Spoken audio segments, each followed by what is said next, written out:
4 years ago, I lived in a townhouse in Midlothian, Virginia, the kind of place with matching porch lights and an HOA that emailed reminders about approved holiday decorations. I was 29 and convinced that quiet suburb meant safe by default. My boyfriend Ben joked we'd bought a starter castle. I called it the mortgage that owned us. Our row shared a narrow drive into a small parking court. 2 cars could pass if both drivers cooperated. Trash day was a whole neighborhood ritual. Bins lined up, lids closed, nobody blocking anybody. If someone put theirs an inch too far left, you'd see complaints online by lunch. The week of Christmas, everything got messier. Cardboard piles leaned against garages. People left blinds open because they were proud of their trees. Routine softened into, "it's the holidays" mode. That's when small mistakes start feeling normal. On Christmas Eve, I noticed our bins weren't where I'd left them. I'd pulled them tight to our side of the drive because Ben had been complaining about a neighbor's pickup edging too close. The next morning, both bins had been dragged toward the center, blocking our passenger door like someone had placed them on purpose. Ben nudged one with his foot. "Maybe the wind?" "It's a bin, not a kite," I said. A man stepped out from the unit beside ours like he'd been waiting for the comment. Late 30s, sharp haircut, jacket with a little company logo. He held a travel mug and wore the relaxed smile of someone who thinks they're being helpful. "Hey," he said, "those need to be centered. Waist guys won't grab them if they're tucked in." "I put them where I always put them," I said. He took a sip. "Well, I moved them. Problem solved." Ben stepped closer, polite but firm. "Who are you?" "Kurt," he said. "My uncle owns this unit. I help out." "We own ours," I said. Kurt's smile tightened. Still shared space, though. He walked back inside like the conversation was done because he'd decided it was done. That night, we had family over. It was loud, warm, and normal, and I let myself relax. I forgot about the bins. I forgot about Kurt's eyes doing that quick inventory thing. Porch, windows, locks, like he was pricing something. Around 9, while everyone argued about a movie, I went to the kitchen for plates and noticed the pantry door wasn't fully shut, not open, just slightly ajar. "Ben," I called, "did you get something from the pantry?" He looked up from the couch. "No. Why?" I closed it and told myself someone bumped it. A draft. Nothing. Later, after everyone left, I went to wrap leftovers and realized the cling wrap box was gone. Not empty. Gone. I stood there with the fridge open, doing the mental rewind you do when you know you're about to blame yourself. Ben came up behind me. "What's wrong?" "Did you throw out the cling wrap?" I asked. He frowned. "No, why would I?" I didn't have an answer. I said, "Holiday brain," and forced a laugh. Christmas Day was driving, eating, and telling relatives we were so busy. When we got home that night, the porch light was on. "I thought the timer was off," Ben said, reaching for the switch. "It is," I said, because I was the one who said it. Inside, nothing looked disturbed. No broken windows, no open drawers. Just our living room with wrapping paper in a trash bag and 2 wine glasses we hadn't washed. Ben tried to make it a joke. Maybe we're haunted by a minimalist. "Don't," I said, but I smiled anyway. Humor is what you use when you don't want fear to take a seat. The day after Christmas is supposed to be lazy. Leftovers, pajamas, catching up on nothing. I woke up late, and Ben was downstairs scraping burnt toast into the sink. "I'm taking the recycling out," he said. "We're becoming a cardboard museum." I followed him outside. Our bins were already lined up at the curb, centered, perfect, like they'd been measured. Ben stared. "Okay, that's not where I put them last night." I looked down the shared drive and saw Kurt's front door open a crack. Not fully, just enough for a slice of shadow. Ben lifted a hand. Morning. The door didn't move. We hauled boxes to the curb. Ben went back inside for tape. I stayed on the porch, scrolling without reading, pretending the quiet was peaceful instead of watchful. That's when I noticed something new on top of my recycling. A small cardboard box, clean and neatly taped. No label, no shipping sticker, just my name written in block letters with a black marker. I didn't touch it. I just stared, waiting for my brain to offer a harmless explanation. Then I saw the corner of a photo peeking from a gap in the tape, glossy and pale. Ben stepped back out and followed my gaze. What is that? I don't know, I said, and my voice sounded wrong to me. He reached for the box. I backed up and glanced at the little doorbell camera above the frame, as if it could explain itself. The light that was usually blue was dark. That thing recording? I asked. Ben squinted up. It should be. I opened the app.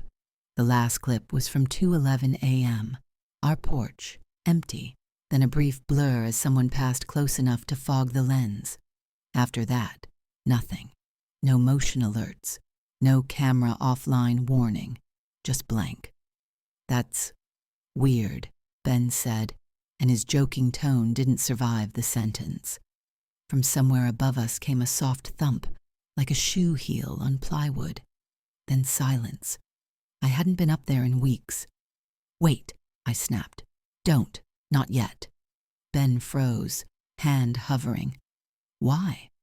Because a clean box with my name on it didn't belong on top of my trash. Because somewhere nearby, a door was still cracked open. Ben carried the box inside like it was leaking something. I followed with my phone recording, because my brain had flipped to evidence mode. He set it on the kitchen table and pulled his hand back fast. Maybe it's a prank, he said.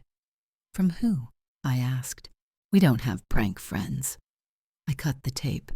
The flaps opened with that clean, ripping sound you only get on brand new cardboard. Inside was a stack of glossy prints, rubber banded tight, and a folded sheet of printer paper on top. I read the paper first. You lock the front. You forget the back. The latch. Sticks. Wrong door. Last night. Next time I won't miss. Ben leaned in. That's not funny. I turned the first photo over. It was our living room at night, just the microwave clock glow and the streetlight through blinds. Ben was asleep on the couch. The angle wasn't from a window. It was from our hallway, inside our house. The next photo was the kitchen, shot low like the person was crouched by the island. The third was the stairwell, looking up at the attic hatch. Then I hit the one that made my hands go numb. I was asleep in our bed, close enough to see the weave of the blanket, close enough that whoever took it had been standing right beside me. 2 nights earlier, we'd hosted a small holiday drop-in. Neighbors, Ben's co-workers, a couple of friends who brought friends. I remembered one guy I couldn't place. Baseball cap indoors, kept drifting toward the hallway, like he was looking for a bathroom that wasn't there. I'd assumed he was shy. Now, staring at my sleeping face on glossy paper, I realized shy and careful can look identical in bad lighting. He'd also asked, casually, if townhouses had attics here, usually. Ben's voice went tight. Call 911. I couldn't stop thinking, what if he's still here, and this call is the thing that makes him move? First, I said, forcing my voice steady, we lock ourselves in one room and we don't go hunting. Ben reached toward the knife block out of reflex. Ben, I snapped. He stopped, then nodded. Okay, tell me what to do. I flipped through the rest. 12 photos, all nighttime, all inside. One was a close-up of our back door latch. The strike plate had fresh scuffs, like someone had worked it. That was the point. I didn't know what was real anymore, and the photos were the person's way of fixing that. I called. The dispatcher didn't treat it like neighbors being weird. "Are you alone in the home?" she asked. "No," I said. "My boyfriend is here." "Do you see anyone outside?" I looked through the blinds without lifting them. The driveway was empty. "No." "Stay inside. Keep doors locked. Officers are en route." While we waited, we checked window locks without opening curtains, shoved a chair under the back door, turned on every interior light, and kept our shoes on. Ben kept staring at the attic hatch like it was a mouth. "We heard something up there," he said. "We are not opening it," I said. 20 minutes later, a patrol car rolled up and stopped half blocking the shared drive. Officer Harlan came to the door and waited while I kept the chain on and confirmed his badge number through the peephole. He put on gloves before touching anything. When he saw the photos, his face changed in a way that made me feel both validated and sick. "These were left outside?" he asked. "On our recycling," I said. He read the note, then went straight to the back door. He tested the handle. The latch caught halfway before clicking into place. "This is loose," he said. "Someone could have worked it without breaking it." Ben swallowed. "So they got in?" "Possibly," Harlan said. "Any footage?" "It went dark around 2 a.m., I said. "No warning?" He asked who had access to the house. Family, friends, maintenance. I told him about Kurt, his name, his unit, his whole "my uncle owns it" routine. Harlan wrote it down, then walked the first floor with us checking closets. He didn't go into the attic. "We'd need another unit to clear that safely," he said. "Dispatch is thin today." "So what do we do?" Ben asked. "You harden the house," Harlan said. "New locks. Reinforce that latch. Get cameras back online. And if anything happens, call 911 immediately."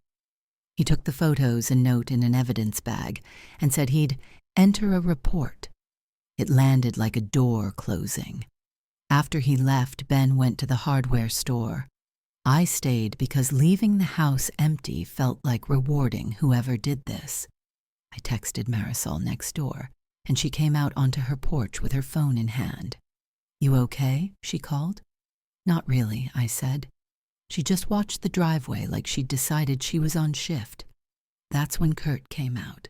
He walked to his truck, slow, casual, like he wanted us to see him being casual. When he noticed us, he stopped and smiled too wide. "Everything all right over here?" he asked. Marisol answered for me. "Police were here." Kurt's smile flickered. "For what?" I stepped closer to the porch rail. "Did you put a box on my recycling?" He laughed once, sharp. "No." Marisol's tone stayed flat. "Stop touching other people's stuff, Kurt." His eyes snapped to her. "This is my uncle's unit. I'm allowed to be here." "Then be here," she said, quietly. Kurt got into his truck and slammed the door hard enough to make the mirror jump. Before he backed out, he rolled down the window just an inch. "You should check your attic," he said, like advice. Then he drove off. My phone buzzed in my hand. Camera, online. And beneath it, a new clip, time-stamped 2 minutes earlier, showed a shadow sliding under our porch light, moving the wrong direction toward the side gate. Ben got home with a bag of deadbolts and the look of someone who'd driven too fast on purpose. "I saw your texts," he said. "Side gate?" I showed him the clip, a shadow sliding along our fence line, pausing at the latch, then disappearing exactly where the camera couldn't see. We stopped pretending. Ben swapped the back door hardware while I called to add the video to the report. The person on the phone said they'd note it, like I was reporting a pothole. By dusk, we turned on every exterior light, shoved dowels into window tracks, and dragged a chair under the back knob. We kept our shoes on. We set the baseball bat by the couch, not because we planned to fight, but because humans like props. "We sleep out here," I said. "Together." Ben nodded once. "Okay." At 11:42 p.m., The motion light over the side gate snapped on. My camera app pinged. The live feed showed a gloved hand testing the latch. Slow, careful, like a locksmith. No frantic shaking, just patience. Ben whispered, "Call." I called 911. "Someone is at our side gate. We've already had an intruder. We have photos and video." The dispatcher asked where we were. "Living room," I said. "Doors locked." "Stay there," she said. "Officers are en route." The hand vanished. For a long minute, the camera showed nothing, and then our back door handle started moving. It worked in short, controlled pulls. Pressure, pause, pressure, feeling for the flaw. A thin scrape followed, metal against metal, like something slipping into the gap. Then the door shuddered as a shoulder hit it once, hard, testing the frame. Ben stood with the bat. I grabbed his wrist. "Don't," he swallowed. "I'm not leaving this room." The second hit came quicker. The third made the frame groan. Our cheap latch held like it was trying to redeem itself. On the camera, the person stepped back into the light for half a second. Hood up, face down, average height, average build, forgettable on purpose. Then the backyard feed went still, and the front porch camera lit up. A fist hammered our front door. "Open up," a man shouted, not panicked, angry. "I know you're in there." Ben's eyes flashed to the peephole. I shook my head hard. "No." The voice came again, closer. "You called the cops after I helped you?" "Helped." Kurt's word, Kurt's tone. Ben breathed. "That's him." The pounding stopped. 2 beats of silence. Then a crack outside, sharp and flat, not fireworks. My body hit the floor behind the couch before my brain finished the thought. Another crack. Dirt popped up in the flower bed outside our window. "Ma'am," the dispatcher said, still on the line, "do you see the person?" "No," I said, "but I heard shots. He's right outside." "Stay down," she said. "Officers are arriving now." Red and blue light stuttered across our ceiling through the blinds. Someone outside yelled, "Police! Show me your hands!" Footsteps ran, fast. Then the side gate clanged. A controlled knock followed. "Police. Open slowly." I opened the door with both hands visible. 2 officers stood there in vests, eyes scanning past me like they expected the house to bite. Ben said, "He tried the back door first, then he fired." One officer pointed toward the row of units. "He ran that way. We lost him between the buildings." They walked the perimeter and found 2 fresh bullet marks in the dirt and a bent strip of metal near our back latch. Shoe prints by the gate, too. Evidence, but not a person. Before they left, the older officer said, "If he comes back, don't confront him. Lock down and call." Ben asked, "What if he's still inside?" The officer looked up at our ceiling and didn't answer for a second. "Then stay out until we clear it, in full daylight." "Any idea who it is?" the older officer asked. "Kurt," Ben said immediately. "Next door. Says he's helping his uncle." The officer frowned. "We'll check." They knocked on Kurt's door. No answer. They looked through a window. Dark. His truck was gone. The younger officer came back. "We'll put out a bolo." I couldn't help it. "So he gets a head start." The older officer didn't argue. He just asked, "Do you have somewhere else to stay tonight?" We did. We grabbed clothes, laptops, and our ID, and left everything else behind because fear makes you efficient. In the car, Ben kept staring at our row like he expected the roof to move. The next morning, with an officer present, we opened the attic. The smell hit first, stale sweat and instant noodles. Then the nest, sleeping bag, empty bottles, our missing snacks, and a cheap power bank plugged into an outlet we didn't know existed up there. A vent cover had been removed and set back like a polite lie. Tucked under the insulation was a tiny camera, aimed straight at the hatch. Ben stared. He was filming us, looking for him. The officer bagged it. This is good. 2 days later, we learned Kurt's real name wasn't Kurt, and his uncle didn't own anything. The unit beside us was vacant and listed for rent. He'd been squatting there, using the shared drive to watch our habits, using the holiday noise to blend in. They still didn't catch him. We broke the lease, paid the penalty, and moved into a cramped apartment with too many locks and a view of a parking lot. I told myself it was over. 6 weeks later, an email hit my inbox from an address that was only numbers. No subject. One attachment. A still image from inside our old living room, shot from high above, attic angle. The timestamp was 3 days after we moved out. On the coffee table, the box of photos sat open like it belonged there, and in the corner of the frame, a piece of paper faced the camera. Better luck with the next latch.